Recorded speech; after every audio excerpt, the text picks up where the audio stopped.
네, 오늘 우리 하나님 말씀 함께 나누도록 하겠습니다. 하나님이 오늘 우리에게 주신 말씀은 사도행전 25장 1절부터 우리 3절까지의 말씀 우리 함께 한 목소리로 봉독하도록 하겠습니다. 함께 읽겠습니다. 베스도가 부임한 지 3일 후에 가이사랴에서 예루살렘으로 올라가니 대제사장들과 유대인 중 높은 사람들이 바울을 고소할세 베스도의 호의로 바울을 예루살렘으로 옮기기를 청하니 이는 길에 매복하였다가 그를 죽이고자 함이더라. 아멘. 네, 오늘은 새로운 총독이 등장을 하게 됩니다. 그의 이름은 베스도예요. 베스도. 자, 그는 요세푸스 증언에 의하면요, 지난 총독이죠, 벨릭스 총독보다 훨씬 더 영리하다, 굉장히 성실하다, 그리고 행정력이 최고라고 합니다. 자, 실제 1절에도 그래서 그가 부임한 지 3일 만에 예루살렘, 팔레스타인의 중심이죠. 그러니까 지금 베스도가 관할하고 있는 가장 중심, 어떻게 보면 서울과 같은 곳에 그 예루살렘으로 방문을 하게 됩니다. 자, 예루살렘, 거기엔 누가 있습니까? 사내들인 공회원들이 있어요. 그리고 대제사장들, 장로들, 할 것 없이 유대의 지도자들이 있습니다. 자, 베스도는 자신의 관할 이 중심인 예루살렘을 방문하여서 이 지도급 인사들과 인사를 나누면서 이렇게 자기의 맡은 사역들을 잘 감당하고자 합니다. 자, 그런데 이제 베스도가 예루살렘으로 내려왔어요. 그런데 이때에 이 유대인들이요, 지금이 기회다라고 생각하면서 이때를 놓치지 않고 베스도에게 고발합니다, 바울을. 자, 근데 성경을 읽어보면 이건 사실 고소가 아니고요, 청탁이에요. 그것도 부정청탁. 3절에 이렇게 쓰여져 있어요. 3절 같이 한번 읽어볼까요? 베스도의 호의로 바울을 예루살렘으로 옮기기를 청하니 이는 길에 매복하였다가 그를 죽이고자. 아멘. 자, 이 내용이 고소의 내용입니까, 여러분? 부정청탁이죠, 그죠? 부정청탁. 베스도는 현재 바울이 누군지도 알지 못해요. 유대인들과 이들의 관계가 어떤지도 전혀 알지 못하고 아무것도 모르는 상황이에요. 근데 유대인들은 굉장합니다. 이것을 놓치지 않고요, 오히려 이용해요. 어떻게 하냐? 베스도가 이제 팔레스타인에 이제 부임한 신임 총독 아니겠습니까? 신임 총독이기 때문에 이 점을 이용해서 앞으로 당신이 이 관할에서 잘 보내고 잘 통치하려면 우리들 유대인들과 원만한 관계를 맺어야 되는 거 아니냐라고 하면서 사실 지금 압력을 가하는 겁니다. 신임 총독에게. 그래서 지금 좋게 풀어서는 베스도의 호의로, 총독님 당신의 호의로 바울을 좀 이렇게 옮겨 주십시오 라고 지금 이야기할 뿐이지 굉장한 지금 압력을 가하고 있다는 거예요. 베스도가 이들의 말을 듣고 어떻게 대응했을까요? 베스도는 이미 굉장히 뛰어납니다. 굉장히 성실하기도 하고 행정력이 굉장히 뛰어난 사람이었기 때문에 지금 인사차 예루살렘에 방문했을 뿐인데요, 문제가 있어서 방문한 것도 아니고요. 근데 유대인들이 갑자기 다짜고짜 자신에게 이러한 부정청탁을 지금 의뢰하는 거죠. 그러니 당연히 그의 말을 들어주지 않아요. 근데 여기서 우리는 정말 아주 끈질겨요. 이 끈질긴 유대인들의 마음을 엿볼 수 있습니다. 24장 27절을 보시면요, 이런 말씀이 있어요. 이태가 지난 후 보르기오 베스도가 벨릭스의 소임을 이어받으니, 그러니까 지금 총독이 바뀌었다라는 거예요. 그런데 얼마의 시간이 지납니까? 무려 이태, 2년의 시간이 지났다는 거예요. 2년의 시간. 근데 2년의 시간이 지났음에도 불구하고 이 유대인들은 어떻습니까? 바울을 계속적으로 죽이고자 마음을 품고 있는, 이 악한 마음을 아직도 품고 있다는 거예요. 2년 전에. 2년 전에 여러분 좀 가슴 아픈 일이 있었던 거 여러분 기억나시는 거 있으세요? 잘 기억 안 나잖아요. 근데 이 유대인들은요, 한 2년이면 사실 꽤 시간이 지난 시간임에도 불구하고요, 계속적으로 이 악한 감정, 그 바울을 죽이고자 하는 마음을 하나도 꺾지 않고 지금 마음에 품고 있었다는 겁니다. 얼마나 무섭습니까, 여러분? 눈에 보이지 않는 우리의 마음 속에는요, 늘 두 가지의 마음이 있어요. 어떤 마음이냐? 선과 악입니다. 선과 악. 선과 악이 우리 양쪽에서 막 끌어당기고 있는 거예요. 줄다리기 하는 것처럼. 지금 우리의 마음을 점검해 본다면요, 여러분 어느 쪽에 지금 마음이 더 기울어져 있습니까? 어느 쪽에? 결국 이 싸움은요, 사실 내 안에 아주 작은 갈등, 이 선과 악에 대한 아주 작은 갈등으로 시작이 되지만요, 결국 여러분 이 싸움은 어디까지 번져나가게 되느냐, 얼마나 크게 싸움이 번져나가게 되냐, 바로 이런 싸움으로 번져나가게 됩니다. 예수님과 사탄의 싸움까지도 번져나가게 되는 거예요. 우리가 애들 싸움 말리다 보면 어른 싸움으로 번져지지 않습니까? 똑같은 거예요. 아주 처음에는 선과 악의 그 사탄과 나의 그 아주 조그만, 아주 작은 마음으로 시작한 선과 악의 이 싸움이요, 점점 커져만 가면 사탄과 예수님의 싸움으로 번져간다는 겁니다. 어느덧 사탄은 우리 악한 마음의 우두머리가 되어 있고요, 그리고 반대로 선한 마음은 그 하나 둘 그 선한 마음들이 쌓이다 보면 예수 그리스도의 능력이 나타나게 되는 겁니다. 우리 마음에 여러분 어떤 마음을 품고 있어야 할까요? 지금 방금 전에 봤던 그 그림이 바로 지금 유대인들과 사도 바울의 싸움이 아닐까, 이렇게 저는 생각이 되어집니다. 이미 유대인들은 상식적인 이 선을 넘었어요. 그들을 더 이상 말릴 수 있는 사람은 아무도 없습니다. 로마의 총독도 그들의 악행을요, 사실 곁에서 지켜볼 뿐이에요. 하지만 바울이라고 여러분 가만히 있을 수가 없겠죠. 2년 동안 사실 벨릭스가 좀 놓아주는 것 같이 그렇게 막 자기에게도 뭐 이렇게 좀 자기를 불러서 복음도 듣고 결국 그랬지만, 결국 그가 다시 이임할 때 어떻게 됩니까? 바울 다시 감옥에 넣고 가잖아요. 다시 바울도 가만히 있을 수가 없었습니다. 끝까지 바울은 하나님을 붙잡고 정말 하나님의 그의 손을 붙잡을 수 있도록 그 2년 동안 감옥에서 얼마나 바울이 힘써 기도했겠습니까? 얼마나 기도했겠습니까? 자, 여러분 이번에도 하나님이 바울을 어떻게 인도하시는지 우리 5절 말씀 함께 읽어보도록 하겠습니다.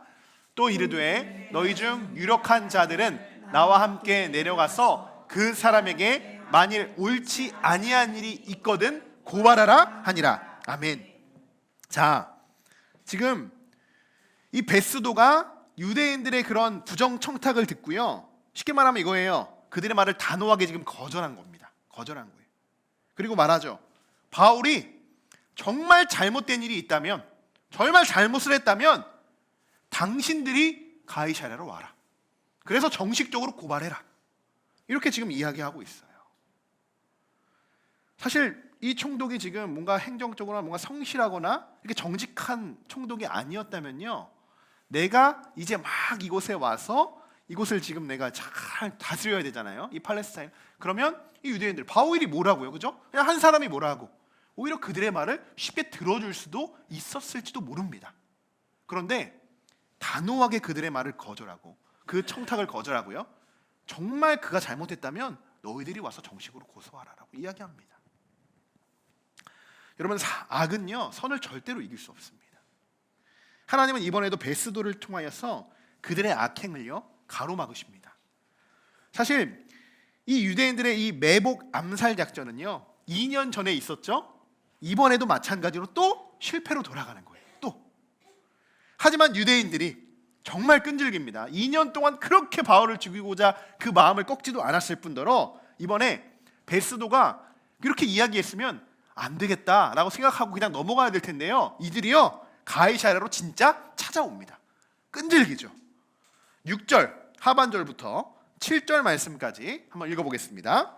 이튿날 재판자리에 앉고 바울을 데려오라 명하니 그가 나오매 예루살렘에서 내려온 유대인들이 둘러서서 여러 가지 중대한 사건으로 고발하되 능히 증거를 대지 못한지라. 아멘. 자, 유대인들이 둘러서서 여러 가지 중대한 사건을 대해서 고발한다는 거예요. 여러 가지 중대한 사건. 자, 여기서 말하는 중대한 사건은요 2년 전부터 이제 거슬러 올라갑니다. 유대인들이 지금까지 고소했던 내용들이에요. 천부장에게 맨 처음에 이야기를 하죠. 사실 스테반과 같이 막 성전 안에서 막 오해를 받고 막 핍박을 받아서 지금 거의 죽을 지경으로 성전 밖에 나가서 막 그가 두들겨 맞고 있을 때 천부장이 그를 한번 구원해줬던 그런 사건이 있었고, 그리고 벨릭스 재판이죠. 얼마 되지 않은 사건인데 벨릭스 재판에 이 똑같은 내용들이 2번 지금 언급되고 있었습니다. 그런데 오늘 베스도에게도 똑같은 내용을 다시 한번 그들에게 고발하고 있어요. 그러니까 계속 반복해서 어떻게든 바울에게 없는 죄까지도 만들어서 죄를 뒤집어 씌우려고 하고 있다는 거예요. 그런데 이번에도 어떻습니까? 그 결과가 능히 증거를 대지 못한지라.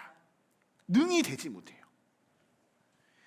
여러분, 이런 일이요, 바울에게만 있는 일이 아니에요. 증거가 없어요. 그죠? 증거도 없는데요, 이 악한 마음을 품고 계속적으로 고발합니다. 어떻게 사람이 털어서 먼지 안 나오는 사람이 있겠습니까? 다 부족하고 연약하죠. 근데 바울 전혀 그렇지 않아요. 유대인들이 여러분 얼마나 똑똑합니까? 유대인들이 지금 3번에 대해서 계속적으로 고발을 하는데요, 이들이 지난 시간에 변호사까지 선임해가지고 고발하지 않습니까? 근데 아무것도 증명하지 못하잖아요. 그런데 여러분, 이런 일들이 바울에게만 있었던 것이 아니에요. 예수님에게도 똑같이 이 유대인들이 예수님을 고발한 적이 있어요. 자, 같이 마태복음 말씀인데요, 26장 59절 60절 말씀 같이 한번 읽어보겠습니다. 대제사장과 공회가 예수를 죽이려고 그를 칠 거짓 증거를 찾음에 얻지 못하다. 아멘. 자, 지금 바울과 상황이 똑같죠. 지금 대제사장들이 다 해가지고요, 근데 예수님은 더해요. 온 공회, 지금 이 사람들은요, 에베소에 온 모든 유대인들을 포함해서 사내들인 공회에 있어서 그 사내들인 중심에 있던 그 지도자들이 지금 바울을 어떻게든 죽이고자 하는 마음인데요, 지금 사내들인 공회뿐만이 아니라 이 당시 예수님의 당시는 어때요? 대제사장들, 아니 이들이 어떻게 보면 정말 메시아를 오히려 더 반겨주고 감싸주고 왕 메시아로 모셔야 할 이들이요, 온 공회, 그러니까 모든 공회인 거예요. 이 모든 공회가 예수를 죽이려고 달려든다는 겁니다. 근데 여기도 어때요? 예수님을 칠 증거가 하나도 발견하지 못하는 거예요. 똑같죠. 오늘 말씀이랑 너무 똑같아요. 예수님이, 이 말씀이 어떤 말씀이냐면 빌라도 법정에 서시기 바로 직전의 말씀입니다. 그러니까 27장에서는 이제 빌라도 법정으로 예수님이 옮겨지십니다. 결국 빌라도 법정에 선 예수님, 결국 아무 죄도 없지만 가십니다. 그래서 어떻게 되세요? 읽어볼까요? 빌라도가 이르되 어찌미냐, 무슨 악한 일을 하였느냐? 그들이 더욱 소리질러 이르되 십자가에 못 박혀야 하겠나이다 하는지라. 아멘. 자, 빌라도도요, 예수님의 아무런 죄를 발견하지 못해요. 그래서 이 말씀 여러분 다 아실 겁니다. 그는 혼자 손을 씻고요, 나는 이제 모르겠다 라고 하면서 예수님을 그들의 손에 넘겨줘요. 그래서 지금 이 상태예요. 그러니까 지금 이 베스도도 빌라도와 같을 수 있는 상황입니다. 그냥 그래, 예수 한 명 넘겨주면 어때? 나는 죄 없어. 그리고 나 신경 안 쓰고 그냥 그들이 알아서 하게끔 놔둘 수도 있는 상황인데요, 베스도는 그렇지 않아요. 빌라도는 만약 지금 이 상황에서 내가 지금 예수를 내가 지금 그들에게 넘겨주지 않으면 큰 소동이 있겠구나, 난리가 났겠구나, 나 지금 쫓아나갈 수도 있겠구나, 그러면서 예수를 그들의 손에 넘겨주었죠. 너무나도 가슴 아픕니다. 그러니까 유대인들의 혈통은요, 그때나 지금이나 똑같았습니다. 너무나도 악해요. 저는 그들을 무법자라고 표현하고 싶어요. 무법자. 죄가 있든 죄가 없든, 죄가 있는 사람들은요, 유대인들은 정말 혹독하게 그냥 바로 사형에 처합니다. 굉장히 무서운 자들이에요. 근데 죄가 없어도 그들이 죽이고자 하는 마음만 먹으면요, 죄가 있든 없든 상관없는 거예요. 무조건 어떻게든 죄를 덧입혀서 죽이려고 하는 사람들이 유대인들이었다는 거예요. 우리나라도 뭐 그렇잖아요. 이 어둠의 세계에 생활하시는 우리 어른 형님들 있죠. 덩치 크신 형님들. 그 세계 나가면 어떻게 돼요? 뭔가 좀 뭐 하나라도 이렇게 하고 나가야 되잖아요. 근데 그 말들이요, 우리나라의 뭐 그 어둠의 세계 형님들만 해서 온 것이 아니고요, 유대인들에서 온 거예요. 내가 유대인에 들어가죠. 그 유대인에서 나오게 될 때는요, 그냥 못 나옵니다. 그냥 못 나와요. 똑같습니다. 여러분, 성경 어디에 아무 죄가 없는 사람을 사형하라, 목숨 그 아까 정말 귀한 목숨 그냥 허하게 그냥 그 목숨 그냥 다 죽여도 된다 라고 써있는 구절이 있습니까? 아무 죄가 없는 사람 죽여도 괜찮다. 그를 죄인으로 허용하지 않겠다. 이런 말씀이 있습니까? 여러분, 유대인 하면 그들이 지키는 말씀이 뭐예요? 토라 아닙니까? 토라? 율법?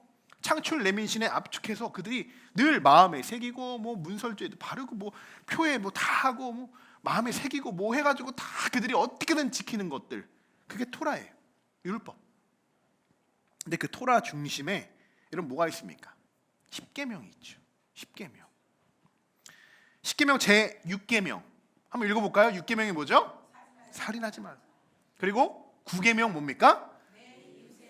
거짓. 네. 오늘 아침에도 우리 교회 학교에서는 이 찬양을 부르더라고요. 우리도 알고 있는, 우리 아이들도 알고 있는 이 찬양이에요. 살인하지 말라. 성경에 써 있어요. 그런데 이들은요, 2년 그 전부터 바울을 어떻게든 죽이고자 마음을 품었던 자들이에요. 그리고 내 이웃에 대하여 거짓 증거하지 말라. 없는 것도 만들어서 지금 죄를 씌우는 그들을 향한 이 말씀이 아닐까요? 이미 이들은요, 하나님의 말씀을 지키지 않아요. 이미 그들에게 있는 이 말씀은요, 자신들의 기준에 의한 그냥 율법일 뿐이에요. 성경에 있는 거, 그렇게 자신들이 토라라고 주장하는 그 모세오경이라고 주장하는 그 말씀조차 지키지도 않으면서 자기들이 무슨 유대인이라고 그렇게 지금 떠벌리고 있습니까? 사랑하는 성도 여러분, 똑같습니다. 말씀을 지키지 못하면 악을 행하게 되는 겁니다. 이거는 진리인 거예요. 말씀에 거하고 말씀의 삶, 말씀 중심으로 살아가지 않는 것, 그것은 거짓된 삶이에요. 아무도 그 사람을 의인이라고 이야기하지 않습니다. 사도 바울을 보십시오. 그는 말씀 그대로를 살아갑니다. 아니, 저는 정말 너무할 정도로, 사도 바울을 보면 정말 너무할 정도로 말씀 중심적으로 살아가는 것을 우리가 지켜보게 돼요. 그렇기 때문에 그에게서 기적이 일어나는 겁니다. 그렇기 때문에 그를 통하여 하나님이 지진도 일으키시고 감옥문도 열어주시고 정말 말도 안 되는 이 대제사장들과 그를 지키는 많은 군인들을 통하여서 복음을 전하고 복음을 믿게 하십니다. 여러분, 오늘도 바울의 당당함, 때로는 바울의 담대함을 보여주는 말씀 구절이 있어요. 11절입니다. 25장 11절. 자, 함께 읽어보겠습니다. 만일 내가 불의를 행하여 무슨 죄가 죽을 죄를 지었으면 죽기를 사양하지 아니할 것이나 만일 이 사람들이 나를 고발하는 것이 다 사실이 아니면 아무도 나를 그들에게 내줄 수 없나이다. 내가 가이사께 상수하노라 한대. 아멘. 내가 죽을 죄를 지었으면 나 죽기를 사양하지 않겠다. 우리나라로 말을 번역하면 뭐예요? 내가 죄가 있으면 내가 그냥 죽겠다는 겁니다. 여러분, 이 고백이요, 죄를 지은 사람은 절대로 할 수 없는 고백입니다. 그는 뭐 사람은 물론 하나님 앞에서도요, 조금도 양심의 거리낌이 없다고 늘 고백했죠. 그렇기 때문에 이렇게 베스도 앞에서도 당당히 이야기할 수 있는 거예요. 나 죄 있으면 그래, 나 죽을 수 있겠다. 그러나 나 아무것도 없다. 그러면서 여러분, 바울이 마지막에 이런 말을 남겼어요.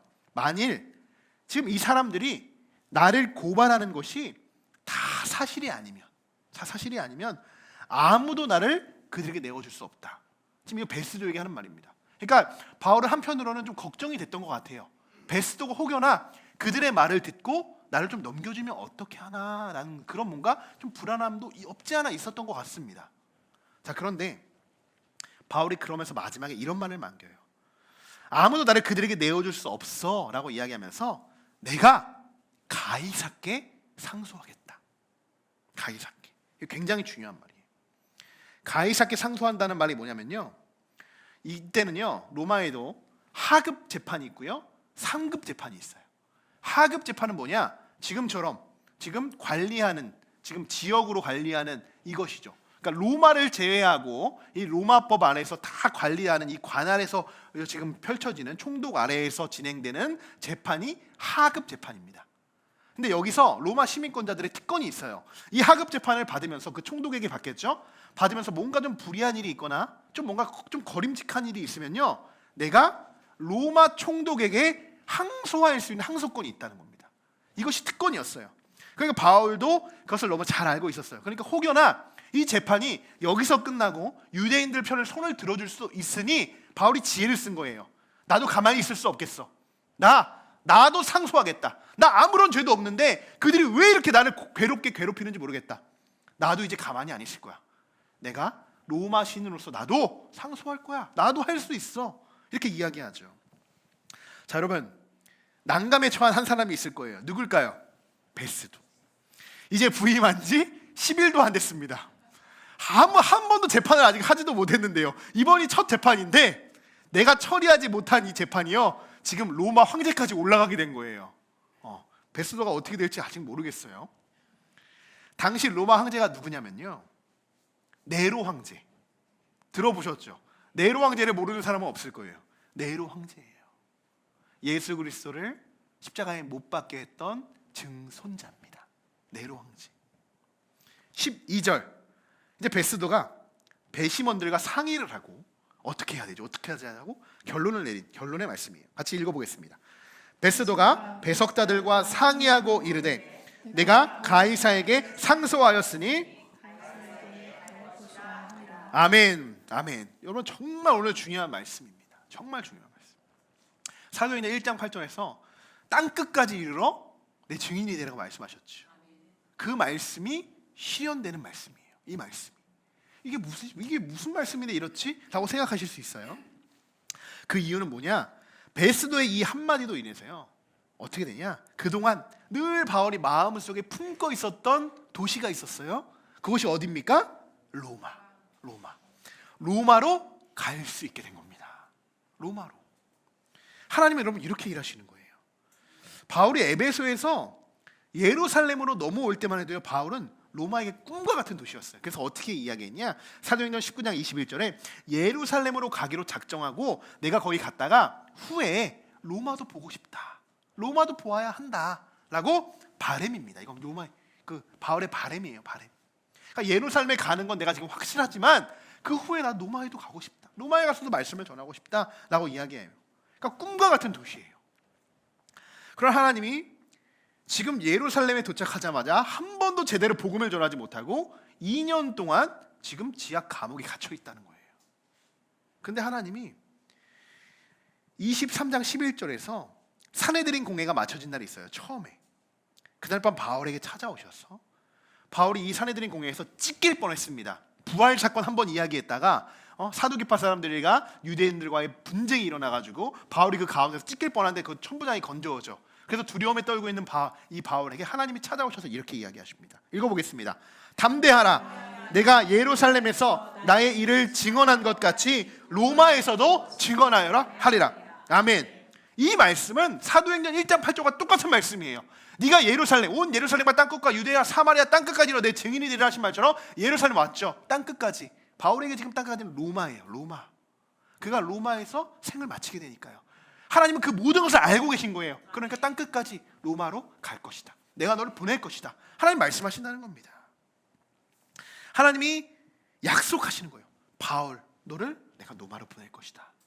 그러니까 한편으로 이 바울이요, 늘 희망을 잃지 않고 지하 감옥에 갇혔음에도 불구하고요, 지금 유대인들이 나를 죽이려고 계속 그렇게 2년 동안이라도 나를 괴롭혀 오고 막 그 사이에 총독이 바뀌고 정신없는 사이에도요, 하나님이 나를 복음을 전파하는, 나를 사용하여 그 로마 지옥에서도 하나님의 복음을 전할 수 있도록 나를 분명히 사용하여 주실 것이야 라고 계속적으로 이 마음을 품고 있었다는 거예요. 여러분, 이 마음이 선한 마음입니까? 악한 마음입니까? 선한 마음이죠. 복음을 전한다는 것이 얼마나 선한 마음입니까? 그러니까 2년 동안 이 바울을 대적하는 대적자들은요, 악한 마음을 품고 있었던 거예요. 오늘 우리가 부를 우리 찬양, 우리 파송 찬양, 9월에 부를 찬양이 모든 상황 속에 있습니다. 내 영혼이 확정되고 확정되어 싸우니. 그 유대인들은 그 영혼이 확정이 되긴 했어요. 뭐로요? 악으로요. 악이 확정되어 있죠. 그런데 사도 바울은 어떤 마음이 확정되어 있습니까? 복음을 전해야 된다는 그 마음과 예수 그리스도에 대한 그 십자가의 그 마음들이 확정되어 있었다는 거예요. 사랑하는 성도 여러분, 우리는 매번 선과 악의 싸움에서 살아가고 있습니다. 부정할 수 없어요. 그러면서 때로는 무엇이 도대체 선인지 무엇이 악인지 우리는 모른 채 살아갈 때도 너무나도 많습니다. 그러나 우리가 하나님의 말씀만을 여러분 붙들고 살아가신다면 반드시 하나님은 우리를 통하여서 악에서 선으로 건져주실 줄 믿습니다. 자, 우리가 이번 한 주간 우리가 집중해야 하는 것은요, 하나님의 말씀입니다. 하나님의 말씀 붙들고 나아가십시오. 하나님의 말씀이 우리의 기준이 되고 여러분들의 삶의 중심이 되시기를 주님의 이름으로 간절히 축원합니다.